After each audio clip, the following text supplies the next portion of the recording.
بسم اللہ الرحمن الرحیم۔ ZSH ٹاپک کے تمام ہی ناظرین کو السلام علیکم۔ ناظرین، امید کرتے ہیں آپ کو ہماری ویڈیوز بہت پسند آ رہی ہوگی۔ ناظرین، آج ہم نبی کریم صلی اللہ علیہ وآلہ وسلم کا ایک فرمان آپ کے ساتھ شیئر کرنے لگے ہیں، جو کہ جمعہ کے دن کے حوالے سے ہے۔ جمعہ کے دن کو تمام دنوں کا سردار کہا جاتا ہے۔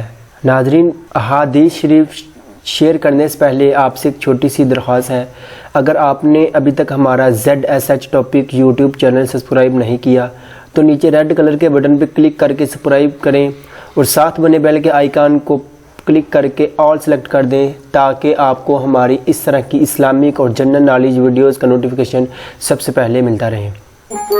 آقا دو جہاں نبی کریم صلی اللہ علیہ وآلہ وسلم نے جمعہ کے دن کو تمام دنوں سے افضل قرار دیا۔ ناظرین، اسلام نے جمعہ کے دن کو ہفتہ کی عید قرار دیا ہے، چنانچہ نماز جمعہ مسلمانوں کی اجتماعیت کا مظہر ہے۔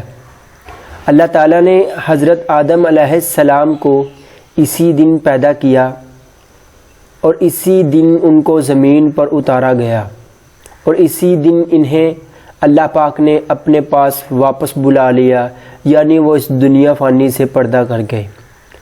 ناظرین، اس دن میں ایک گھڑی ایسی ہے کہ بندہ اس میں جو چیز بھی اللہ سے مانگتا ہے اللہ تعالیٰ اس کو ضرور عطا فرماتے ہیں، اور اسی دن قیامت قائم ہوگی اور جہنم کی آگ روزانہ دہکائی جاتی ہے، مگر جمعہ کے مبارک دن کی عظمت اور خاص اہمیت و فضیلت کی وجہ سے جہنم کی آگ جمعہ کے دن نہیں دہکائی جاتی۔ ناظرین، جمعہ وہ دن ہے جس کے متعلق رحمت للعالمین صلی اللہ علیہ وآلہ وسلم نے فرمایا، جمعہ کے روز مجھ پر کثرت سے درود بھیجا کرو، اور جو آدمی جمعہ کے روز مجھ پر درود بھیجتا ہے وہ میرے سامنے پیش کیا جاتا ہے۔ ناظرین، امید کرتے ہیں آپ کو آج کی ویڈیو ضرور پسند آئی ہوگی۔ اگر ویڈیو پسند آئی ہے اس کو لائک کریں، اپنے دوستوں کے ساتھ شیئر کریں، صرف اس نسبت سے کہ آقا دو جہاں صلی اللہ علیہ وآلہ وسلم کا ارشاد ہے کہ خوش و خرم رہے میرا وہ امتی جس نے میری احادیث سنی اور آگے لوگوں تک پہنچائی۔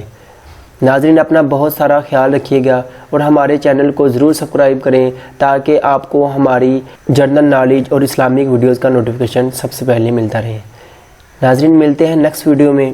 اللہ حافظ۔